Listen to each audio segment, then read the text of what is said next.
seeing how there's sadly more unfunny Adam Sandler movies than there are funny Adam Sandler movies, is it possible Disney could help him out? That's a hard no. Bedtime Stories not only stars Adam Sandler, but it's also produced by his company, Happy Madison. It's a combo made in sadness. And it's exactly what you would think a Disney/Happy Madison production would give us, something that's much more Happy Madison and much less Disney. I don't know what it is, I feel like that production company just takes over everything. It's always the majority. I don't know if whoever they're compromising with just shrugs and says, okay, we'll take a chance, maybe it'll work, give them most of the control. Or if what Happy Madison brings to the table is just so bad, it overshadows any positive moments. But to Happy Madison's credit, they've done a lot worse.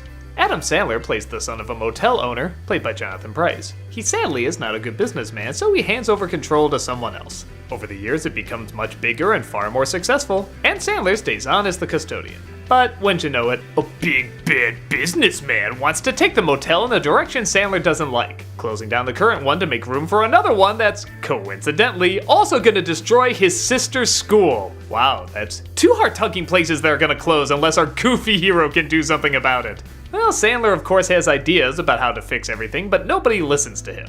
That is, except for a little bit of time he's stuck looking after his sister's kids, and to put him to sleep every night he makes up a bedtime story. He's not exactly the best at it, so the kids help out, and magically-ish, elements of the story come true the next day.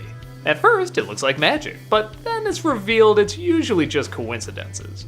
Regardless though, whenever he tells a story to the kids and the kids help out, something very similar always happens the following day. So he tries to use this to his advantage, trying to get in good with the man who owns the place to give him a chance, and if the kids suddenly decide he should be set on fire, trying to avoid that if he can as well. The tragedy of this movie is, it's not a bad idea. I'll even go out on a limb and say, it's not a bad idea for Adam Sandler.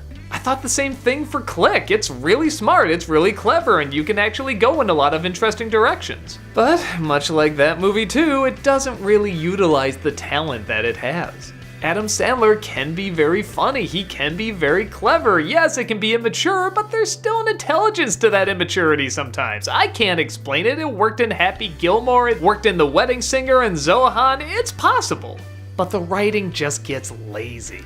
The biggest running joke in the movie is they have a guinea pig that has these big bulgy eyes that are fake as hell. But they act like they have a gold mine and this will be the mascot of the film, so they show him over and over and over. If you ever laughed at this thing, trust me, by the end, you won't be. You'll be sick to death of him. The film also has all the trademarks that you'd expect in a Happy Madison production. There's always a bad guy who's not funny and doesn't get the joke. There's always a girlfriend who's forgettable as hell. There's always an awkward sidekick who's never given any funny lines to say. And there's always Rob Schneider insulting some sort of ethnicity. What is it this time? Native American, right on cue. I will say this, in a really bad Happy Madison production, it's usually unbearable. The bad writing, gross out jokes, I guess attempt at shock humor, these movies have some of the worst. But here, they're just kinda lame. Every once in a while I might rub my temple when something really doesn't work, but for the most part, if a joke bombs, they just kinda move on to the next one, they don't hold on it too long. So I guess there's that. The only times I got a good chuckle is when it went extremely surreal. A lot of those center around the children's additions to the story that make no sense but are imaginative. For example, in one of the scenes he has a red horse.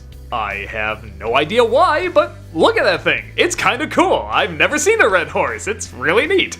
I don't know why. Looking at that just brings a smile to my face. I also like weird little additions, like when a group of friends is so jealous and they don't know what to do, the little girl says they do the hokey pokey. No rhyme or reason, it's just what they do. I even kinda giggled when they did in real life, like they have no idea why they're doing it and they feel like they're possessed. Once in a while you get something cute like that, but it's mostly just misses. Not painful misses, but still misses.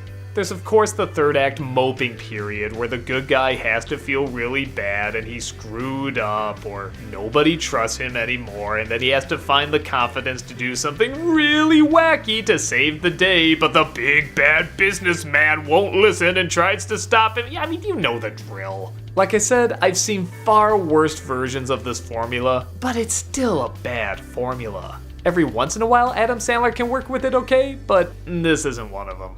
I always feel bad hating on his movies because everybody always says he's the nicest guy, he's so sweet and kind and talented, and I believe them. I just don't understand why those wonderful elements are so rarely utilized on film.